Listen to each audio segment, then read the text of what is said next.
Hello and welcome to the Lund University International Podcast. On the show, you'll hear from current students, alumni, researchers, professors, and many more special guests as we explore what it's really like to live, study, and work at Lund University, a world top 100 university. My name is Fabio, and I come from Napoli, Italy. I've been studying here in Lund for 4 years, done my bachelor's, and I'm currently a master's student in European affairs. Today, we're joined by two amazing members of Bella Voce, a talented all-female choir that has been a vibrant part of Lund University since 2000. They'll share what makes their choir unique, how it enhances the student experience, and what it's like to be part of this musical tradition. Let's welcome Tilda and Katharina. Thank you. Thank you. So, hello and welcome. Can you tell us a bit about yourselves?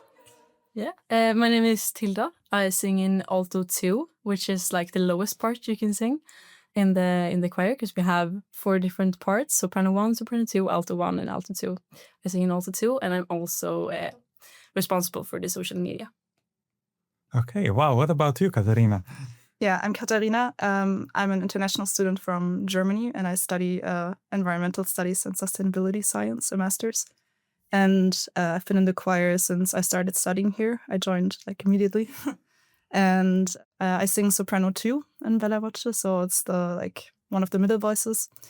And I don't have a role on the board, but I'm a stem mama for my voice. So that means I'm the voice part mom, the mom of the soprano 2s, but that basically just means that I keep track that we're having our voice sectional rehearsals. And then that's the main thing.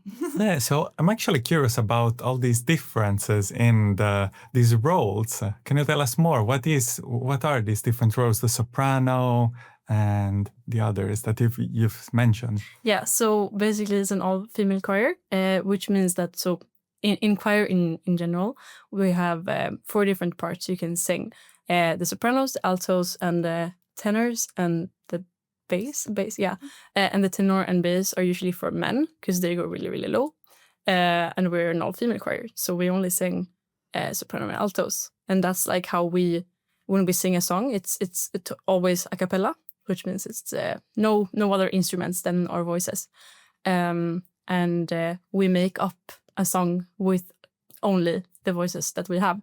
So no parts, we never sing the same thing. We sing different parts, and it builds up layers on layers, and it creates something beautiful, almost magical sometimes. You get goosebumps a lot of the times. Yeah, that's super interesting. It's a whole new world for me that I know about choirs, but I didn't know about these differences within them. And so what brought you to join Bella Voce? For me, I've sang in choir since I was little. Then I had a big break when I didn't sing at all. And then I rejoined later in high school. And yeah, so it's kind of been part of my life a lot, singing. And I love singing with other people because you have the different harmonies as you talked about. And it's just a very different feeling. And you have a community as well. And for me also coming to Sweden, I've lived in different countries. And for me, it's always nice to join a club or something. And choirs are a great opportunity to meet people. And in Bella Voce, it's mostly Swedish people as well, so it's a good immersion. That's why I joined. Yeah, and for me, I've also been singing in a choir for all my life, basically. And I started studying here at Lund University the same year I graduated from high school. And I just felt I didn't really know who I was without singing in a choir. So I just looked around on some choirs, and I knew I wanted something a little bit more serious and competitive than I'm used to, because I've only sung in a church choir before, and we didn't really do much back then. But then I wanted to take it to the next level, and I found this, and it feels it is more serious than other choirs. For example, you can join choirs that are within nations, and they're also super good, they're super talented, but most of them you don't really need to do an audition or anything like that. But in Bella Voce we have the audition, so it's more serious, and we go on competitions, and we put in a lot of effort into the choir. Yeah. So what about joining? If someone is interested in joining, you said it's a bit more professional in this case? Yeah, so you need to send in an application, and there you can tell the ones in the board about your experiences with singing and a cappella and stuff like that, and then you get called to an audition where you have to sing for some people in the board, and then it's not that it sounds very serious now when I when I tell you about it, but like you don't have to be perfect, obviously. Like everyone can join. You don't need to have a lot of experience either. We have a lot of people who just love singing, and then they go through audition, and the audition it's quite chill. It's not like X Factor or anything like that. You just like come and you vibe, and then we take in as many as we need for each semester. Okay, so let's say someone new in Lund who has just arrived, has no experience but is interested, they could still join. Of course, yeah. Okay, I'm getting interested myself. Maybe I'll pass by. But actually, let's talk a bit about your experience. It sounds super interesting, and do you have any favorite memories? Anything special about Bella Voce? I think my favorite memory was when we went to compete in the European Choir Games. It was in autumn 2023. Yeah, you were there, sure. Yeah. And so I think every 4th year or so, the European Choir Games is held somewhere in Europe, but everyone can join. So it's called European Choir Games, but we have like South Africa was there, and so it's not just for Europe, but it's held in Europe. That's why it's called that. And it's held by Interkultur, which is like the international organization that like organizes the choir meetups, like FIFA for football. Yeah. Well, I guess comparison. So it is a competition in the end. Yeah. It's a competition, and then every 4th year too, they hold the World Choir Games, but we've only competed in the European Choir Games so far. And yeah, that's my favorite memory because it was in Norrköping in Sweden when we competed, and it was so fun to just meet choirs from all around the world and just sing together. And especially when you have like shared that interest in music, it's really nice to meet other people. And like, for example, we talked a bit with choirs from both Switzerland and South Africa a lot, and it's so interesting to just share the experience and like, oh, what songs do you sing? Because we sing a lot of like folk music and traditional music, both Swedish folk music, but also from basically everywhere in the world. And when you like share your experiences with them, it's like totally different, and they do things so different than us. It's just really, really interesting and fun to just share this experience. Yeah, I think I actually agree. I think, it's very interesting to see also like how different they approach the music, and a lot of choirs had like, they performed basically, like they had a lot of like performance elements as well, which inspired us to also include more of that in our choir.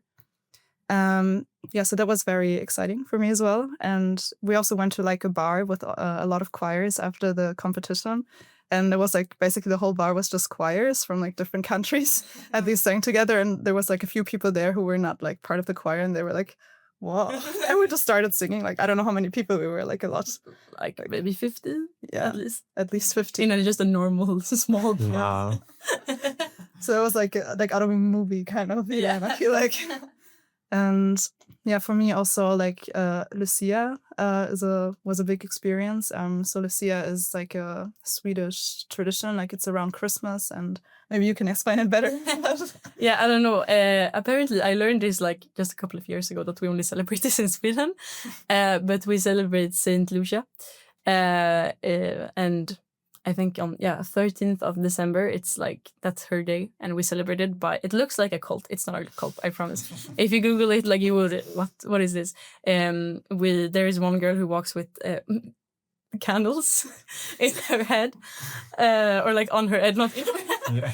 And it's live candles with fire, and she walks with a red, like a all white gown, and a red silk band around her waist.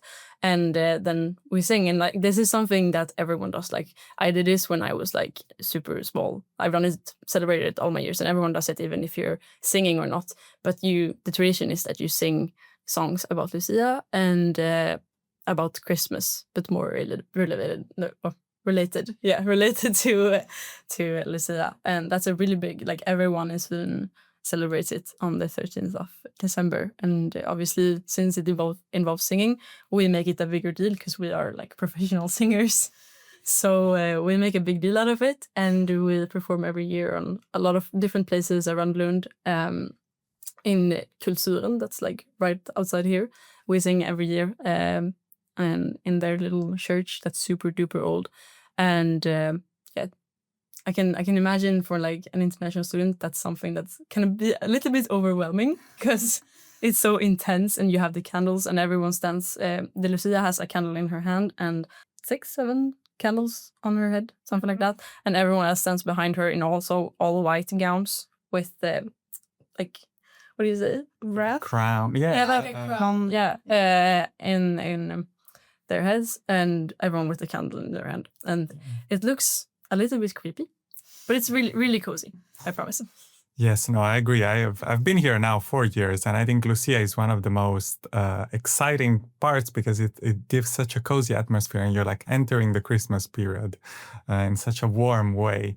And talking about traditions, by the way, do you have any traditions of your own? I know that in many student associations are of course very old, and yours is already 25 years old. So this year you're celebrating your 25th anniversary. Congrats. Thank you. Have you built any traditions through the years? Well, I don't know a lot about that, I feel like, but the Carol of the Bells thing, maybe. I don't know if that's like, can be called a tradition. Yeah. Like we usually do some sittings at like when we do a choir weekend, we go outside in like the woods in a cabin with no internet, and we do this once every semester. That's a tradition, I guess. Yeah. And we just sing all the weekend, and we eat, and then like on the Saturday evening usually we have a sitting, and once during the dinner everyone stands up and runs around the table and sings Carol of the Bells. Even though could be March or August, we sing Carol of the Bells, which is a Christmas song for those of you who don't know. Wow, that sounds fun. Yeah, and then you just run, and that can be really exhausting to run and sing at the same time. If you haven't tried, I recommend it. Good cardio, good workout. Yeah. So that's something we do, but also like Valborg. Every year we sing at the stairs here outside of AF Borgen. So Valborg is the last day of April. It's some would say it's the student celebration. Yeah.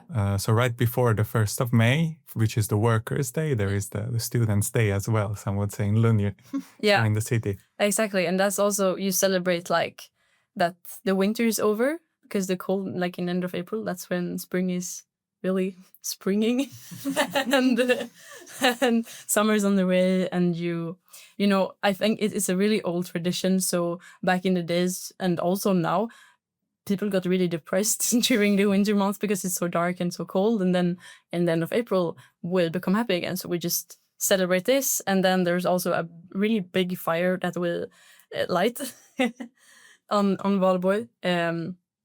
Don't really know the history of that, but and we just sing for the summer to come, and we stand on the stairs here in Northborgen and sing songs about that, and about like the student life, because that's also a really old tradition, especially in Lund. That's a big university city. So it seems like it's ongoing, your commitment to Bella Voce throughout the year. So how does that look like during a normal week, being part of this association? Well, we rehearse on Mondays in the evening, which is where everyone comes together and we rehearse all the songs with our choir director. And apart from that, we also have like the sectional rehearsals that I already talked about. So we organize them ourselves in our voice section. So like soprano ones do their own little rehearsal, or alto twos do their own little rehearsal. And we just go to someone's house that can host, and then we like go through just our like part, because we all sing different parts. We like study the music together, which is both like good for practicing, but also like we can like hang out together and like connect more. And we usually also have fika, so coffee and like pastries or something. And so these are the main things, I think, during the week. And then it depends like what phase we're in right now. If we have a concert soon, or maybe you have to study by yourself a bit as well. And for me, like it takes me some time to learn all the lyrics because we also sing a lot of Swedish songs, and that can be a bit challenging when you're not fluent in Swedish. How is that as an international student? How was that, your first approach? It was challenging for sure in the beginning. Like the choir rehearsals are in Swedish mostly. Right now we are 3 international students in the choir, and the rest is Swedish. So I actually studied a bit of Swedish before coming to Sweden, so I knew some things. But in the beginning I was just sitting there like, okay, like I knew the numbers, then like, oh, we're in this bar of the music right now, so I understood that. But it was definitely challenging. But it's also like a benefit, I think, because at least in my program we have 1 Swedish person, and I feel like sometimes the Swedish student life and the international student life are a bit separated. So if you're an international, I feel like it's hard to kind of break through into the like Swedish student life. And so it's really nice to like join a mostly Swedish organization, because then like I learned about all the traditions, and I like now my Swedish, I think a main factor why my Swedish has improved a lot is because I was like exposed to it like all the time in the choir. And now I actually try to speak Swedish to people as well. But we often speak English still because it's just easier. But so I think it's both like challenging, but also it's been really helpful for like the Swedish immersion and also learning Swedish. Yeah, it's really a great opportunity if you want to learn Swedish, because obviously we're not mean. We help the international students with translation, but like it's held most in English, and then like the most important parts we translate, of course. But like if you are interested in wanting to learn more about the Swedish culture, the Swedish music, we had 1 international student last semester who was just here for an exchange, so 6 months, and she was like, I am obsessed with Swedish music. I love Swedish music. So she's just joined the choir because she loved like Swedish folk music, and she was from Belgium.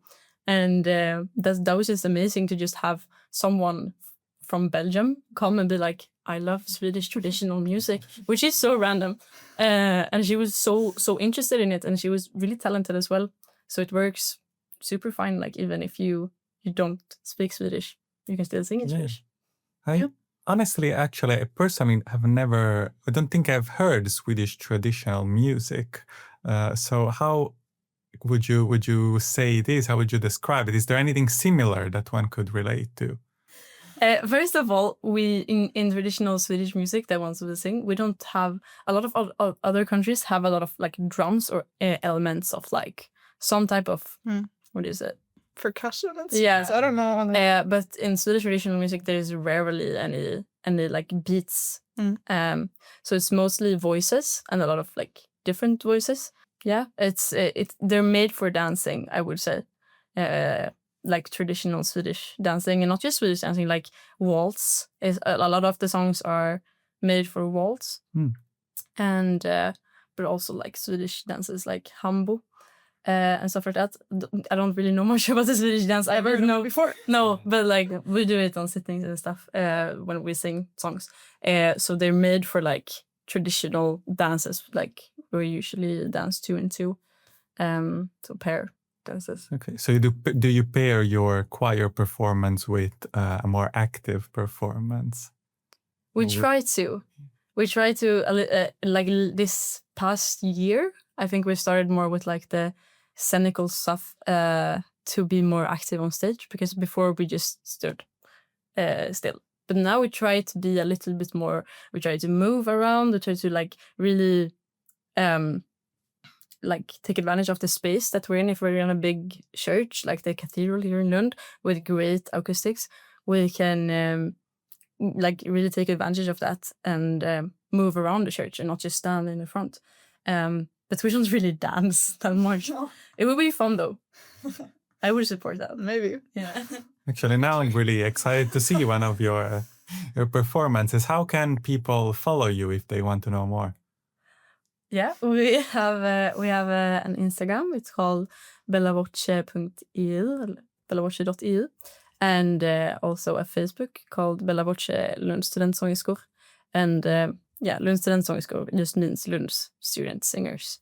So Facebook and Instagram. We also have a TikTok that we started like 6 months ago, and we're also called Bella Voce on TikTok. Okay, I'm gonna go and follow you actually right now. And I wanted to ask, what's your future plans? Do you have anything upcoming? Any concert? Any performance? Yes, we actually just had like a concert this Sunday in Halmstad, where we did our it's like we call it a concept concert, and it's called Vem vänder ljus mitt mörker? If I pronounced it correctly. Yeah. Perfect. It translates to who turns my darkness in the light. Oh, wow. So it's a little bit more deep, and starts out with like really dark songs that represent just like loneliness. And then towards the end, we'll sing more hopeful songs, and we end on a super hopeful way, trying to give hope to the audience and to really like embrace that.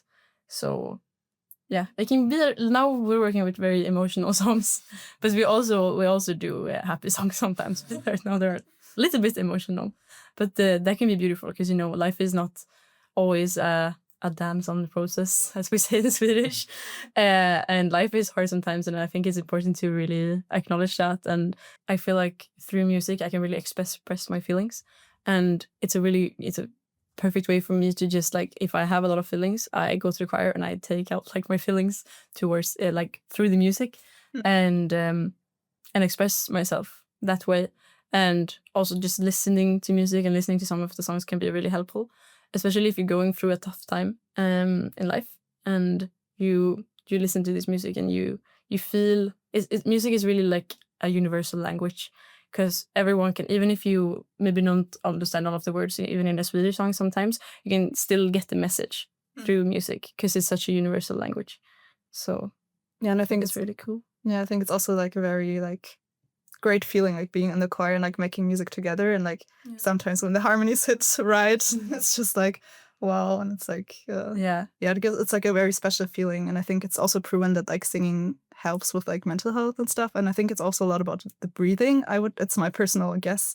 I can't back that up with science, but like because singing is basically about breathing, and so I feel like it really relaxes you as well because like singing like, you breathe in very deeply, you breathe out like deeply, and I don't know. I think it goes together. Sounds like a magical experience, almost. So it's Finally, I wanted to ask: is there anything you want to share with our listeners?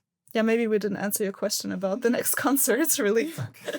That's okay. We can go on your Instagram, on your website, but tell us actually what is the next concert? Yeah, because I was talking about the concert last Sunday because I think on the 4th of May we're gonna perform it again in Kristianstad. Okay, yeah. Just north of Skåne? Yeah, north of Skåne. And then we have another concert. That's like the same concert basically, but we perform it in different places. The last concert is on 17th of May here in Lund, in Klosterkyrkan. And then we also sing on Valborg before any of those concerts. We sing on the last of April, and that's for everyone. It's free, and we stand outside on the stairs, and you can come and watch us. And I hope you enjoy it. I'll be there. Nice. Okay, then thank you so much for this. It has been a pleasure to speak to you. And I really look forward to your next concert. We'll be there. I'm sure some of the listeners here are going to be there as well. Yeah, I hope so. That will be great. Yeah, thank you for inviting us. Yes, it's very fun. Yeah. Thank you so much. Thank you. Thank you for listening to this episode of the Lund University International Podcast. If you're interested in learning more about Lund University, you can go to our website, lunduniversity.lu.se. You can also follow us on social media, on Instagram, Facebook, YouTube, and X. And you can connect with our amazing student ambassadors on Unibody. Don't forget to subscribe, and we look forward to bringing you a new episode very soon.